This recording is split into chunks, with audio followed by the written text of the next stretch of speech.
Salam kerahiman. Hari ini 4 Januari.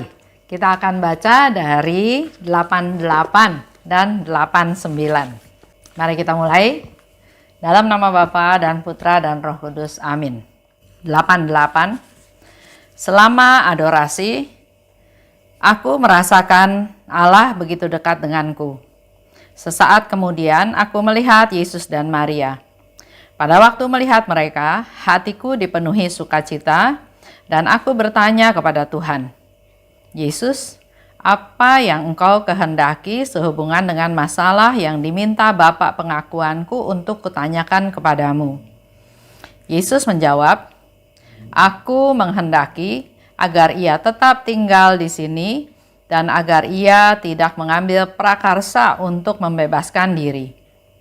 Aku bertanya kepada Yesus, apakah tulisan yang harus dipasang dapat berbunyi, Kristus Raja Kerahiman? Ia menjawab, aku Raja Kerahiman. Tetapi ia tidak menyebut kata Kristus. Aku ingin bahwa gambar ini dipajang di depan umum pada hari Minggu pertama sesudah Paskah. Minggu itu adalah pesta kerahiman. Lewat Sang Sabda yang menjelma, aku memperkenalkan lubuk kerahimanku yang tanpa batas. 89. Aneh, semua hal terjadi persis seperti yang telah diminta Tuhan.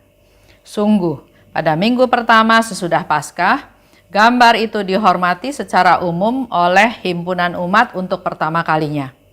Selama 3 hari, gambar itu dipajang dan mendapat penghormatan publik. Karena dipasang tepat pada puncak jendela di Ostra Brahma, gambar itu dapat dilihat dari jauh. Selama 3 hari ini, di Ostra Brahma dirayakan penutupan tahun Yubileum Penebusan Dunia yang menandai 1900 tahun yang telah berlalu sejak sengsara Juru Selamat. Kini aku melihat bahwa karya penebusan terikat erat dengan karya kerahiman yang diminta Tuhan. 88. Aku menghendaki ia tetap tinggal di sini dan agar ia tidak mengambil prakarsa untuk membebaskan diri. Itu yang Yesus minta kepada Suster Faustina untuk disampaikan kepada Bapa pengakuannya. Jadi Yesus minta dia tetap tinggal di sini. Kata-kata ini bisa berlaku juga untuk kita semua.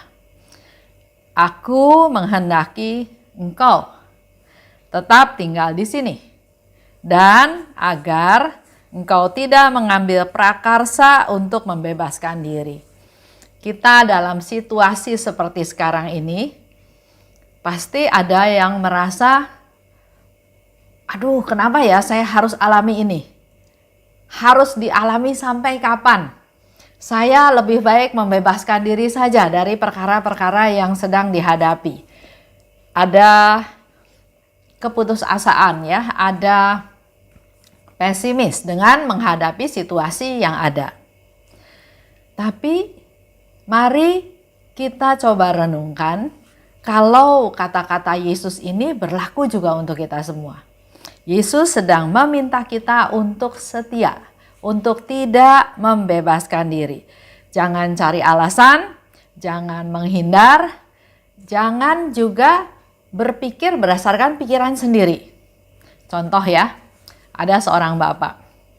Dia bercerita, dia katakan, cari jodoh itu harus yang seimbang, setara, supaya komunikasi lancar, cara berpikir lancar, dan lain-lainnya. Jelas ya, kalau ada yang semakin tinggi perbedaannya, pasti ada semakin banyak ketidakcocokan atau ketidaksesuaian. Nah, ini kalau dikaitkan dengan suatu pernikahan, suami sudah mendapatkan istri. Dan kalau istrinya ternyata tidak satu level, tidak setara, memang pasti akan banyak persoalan dan permasalahan. Dan kalau Bapak itu bilang sekarang, kalau dulu, nah saya bilang, itu sesuatu yang pertama nggak mungkin bisa diulang. Kedua, selain bicara tentang status istri, tapi lihat juga dengan menikah dengan istri ini, dia punya anak-anak yang hebat-hebat, yang baik, yang menghormat orang tua. Jadi itu satu paket, nggak bisa hanya berpikir bahwa kalau saya menikah sama yang setara, ceritanya pasti lain lagi. Ya, jadi kembali lagi, apa yang sudah terjadi itu coba diterima. Jangan berpikir seandainya, kalau mungkin, dan seterusnya yang nggak ada gunanya. Selanjutnya, waktu Suster Faustina tanya kepada Yesus, Yesus, tulisan yang di bawah itu, apakah boleh saya tulis sebagai Kristus, Raja Kerahiman? Dan jelas Yesus menjawab, aku Raja Kerahiman. Jadi Yesus mau memperkenalkan diri, bukan hanya dia Kristus yang Raja Kerahiman, tapi Yesus. Yesus yang saudara sulung kita. Yesus yang berkorban untuk kita. Yesus yang wafat untuk kita, Yesus yang anak Maria yang lahir, yang menjadi manusia, dan seterusnya. Yesus katakan, aku Raja Kerahiman. Lanjut dikatakan, aku ingin bahwa gambar ini dipajang di muka umum pada minggu pertama sesudah Paskah. Kembali lagi, keinginan Yesus yang dikatakan itu baru terwujud pada tahun 1935, pertama kali dipasang di Vilnius di negara Lituania. Itu terjadi pada tanggal 26 sampai 28 April 1935, tepat 1 minggu setelah Paskah, dan itu terjadi pada tahun Yubileum Penebusan Dunia. Di nomor 89 dikatakan oleh Suster Faustina, aneh. Semua hal terjadi persis seperti yang telah diminta Tuhan. Segala sesuatu itu Tuhan rencanakan, Tuhan atur sedemikian rupa. Sehingga perkataan aneh itu bukan sesuatu yang berunsur negatif, tapi itu adalah suatu pujian, suatu surprise bahwa apa yang terjadi itu persis seperti yang telah diminta oleh Tuhan. Karena memang pada waktu Yesus minta gambar itu dihormati secara publik, nggak kelihatan kemungkinannya, nggak kelihatan step-stepnya sampai bisa gambar itu dihormati secara publik. Pertama, dia minta pada Suster Faustina yang lingkup aktivitasnya sangat lokal. Kedua, dia katakan pada Pastor Sopocko. Pastor Sopocko dosen, bukan kepala paroki. Dia tidak ada kemungkinan memimpin misa dalam perayaan Ekaristi, di mana Yesus minta gambar itu dipasang 1 minggu setelah Paskah dan dipasang di tempat yang bisa dilihat oleh banyak orang. Jadi tahapannya menurut Suster Faustina, bahkan menurut Sopocko juga pasti nggak mungkin terjadi ya. Tapi pertama kita belajar berserah. Kita lakukan bagian kita, biar nanti Tuhan yang selesaikan. Sehingga di sana dikatakan tiba-tiba Pastor Sopocko diminta oleh Bapak Uskup untuk memimpin misa pada perayaan Ekaristi tersebut. Sehingga Pastor Sopocko punya keberanian, inilah kesempatannya. Dia minta izin supaya gambar itu bisa dipasang, ditaruh di jendela, di tempat yang tinggi supaya bisa kelihatan dari jauh. Apakah disetujui? Enggak, mula-mula uskupnya enggak setuju. Tapi di situ kembali lagi perlu kesungguhan, perlu niat, perlu usaha, perlu perjuangan, sehingga akhirnya uskup mengizinkan dan itu terjadi. Jadi luar biasa ya, ikut Tuhan yang diperlukan adalah ketaatan, kesetiaan, dan benar-benar mendengar apa yang Tuhan minta. Kita lakukan bagian kita, selanjutnya Tuhan yang menyelesaikan, yang melanjutkan. Dan di situ Suster Faustina juga katakan, Pastor Sopocko pun pada tahun 1935 tersebut berkhotbah pada hari itu tentang kerahiman ilahi, dan memang itu yang diminta oleh Yesus. pada pesta kerahiman ilahi, pastor khotbah tentang kerahiman ilahi. Yesus sendiri menghendaki gambar itu dihormati demi memohon kerahimannya serta hidup penuh belas kasih. Gambar kerahiman ilahi ya, seperti yang kita lihat, melambangkan satu, Yesus yang telah wafat bagi umat manusia. Karena kalau Bapak Ibu perhatikan, di tangannya dan di kakinya ada bekas paku. Kedua, Yesus telah bangkit demi kebahagiaan manusia. Yesus jubah putih berkilauan keemasan itu melambangkan Imam Agung, melambangkan sesuatu yang mulia ya. Yesus sudah bangkit. Gambar ini juga melambangkan yang menerima Yesus tidak akan binasa. Itu seperti yang dikatakan oleh Yesus. Kalau kita percaya pada kerahiman Tuhan, maka kita tidak akan binasa. Dan keempat, gambar ini juga melambangkan belas kasih. Belas kasih yang dinyatakan oleh Yesus. Yesus menunjukkan belas kasih-Nya sampai sehabis-habisnya. Dengan kita melihat gambar Yesus yang Maha Rahim, gambar Tuhan yang Maha Rahim ini, kita ingat akan pengorbanan Yesus. Kita ingat akan pertolongan Tuhan Yesus. Kita juga ingat akan bantuan-bantuan yang Yesus lakukan untuk menolong orang-orang yang menderita. Dan juga dengan pertolongan Tuhan, dengan rahmat Tuhan, dengan kehadiran Tuhan, orang-orang yang tidak percaya menjadi percaya pada Tuhan. Lewat Sang Sabda yang menjelma, aku memperkenalkan lubuk kerahimanku yang tanpa batas. Di sini kita lihat lagi ya bahwa dengan gambar yang dikatakan ya lewat Sang Sabda yang menjelma, aku memperkenalkan lubuk kerahimanku yang tanpa batas. Sang Sabda yang menjelma, Allah menjelma menjadi manusia. Allah datang ke dunia untuk menolong orang, menolong kita semua ya. Lewat Sang Sabda yang menjelma, aku memperkenalkan lubuk kerahimanku yang tanpa batas. Itu yang Yesus katakan ya. Sang Sabda yang menjelma adalah Allah yang menjelma menjadi manusia. Manusia itu kecil, manusia itu papa, manusia itu tidak berdaya, manusia itu nggak ada apa-apanya. Nah, untuk menyelamatkan manusia yang seperti itu, maka Allah menjadi manusia, menjadi orang yang juga kecil, orang yang tidak berdaya, orang yang papa. Dia lahir ke dunia untuk menjadi dalam tanda kutip setara dengan kita-kita manusia, orang-orang kecil ini.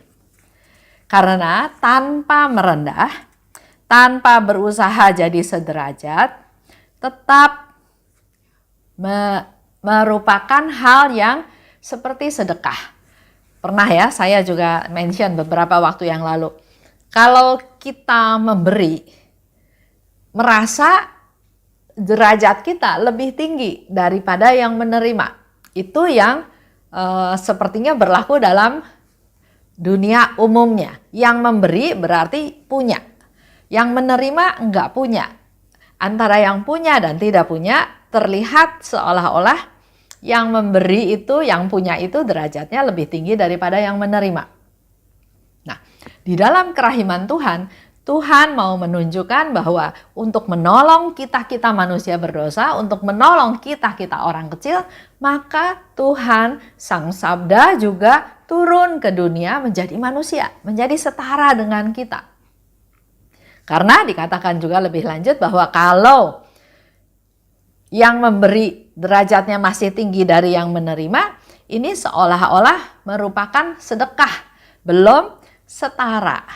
Bahkan dalam devosi kerahiman ilahi, kalau kita benar-benar mendalaminya, justru kita yang memberi harus derajatnya lebih rendah daripada yang menerima.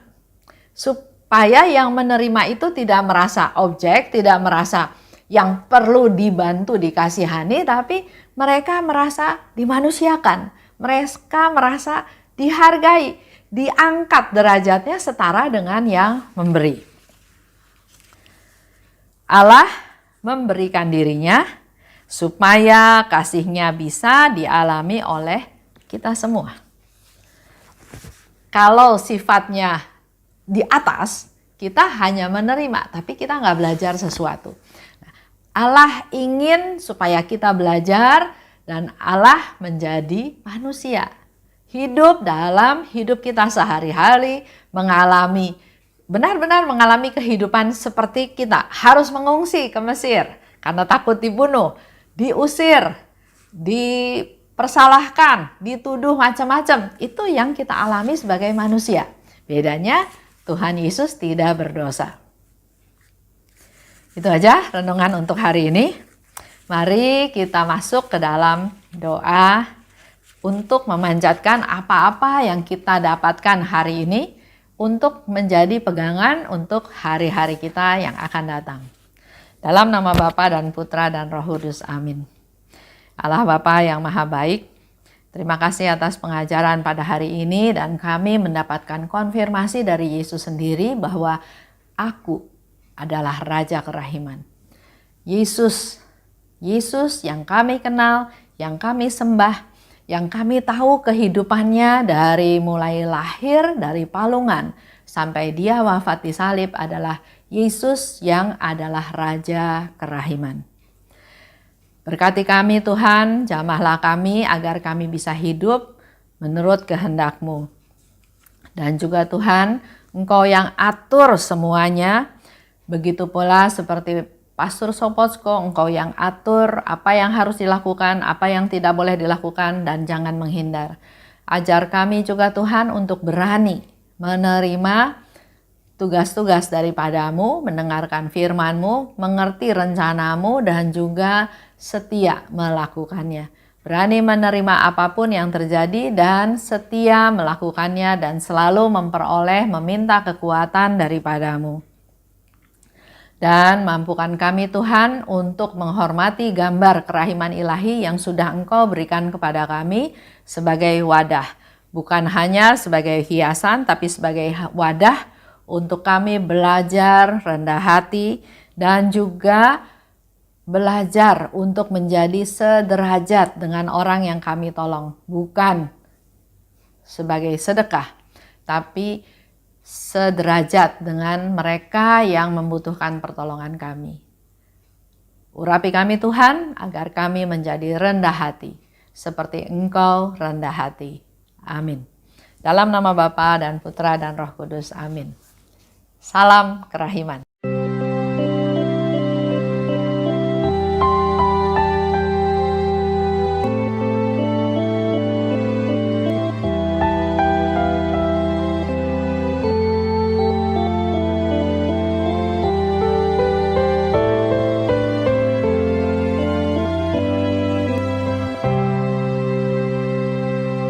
Syukur kepadamu ya Allah.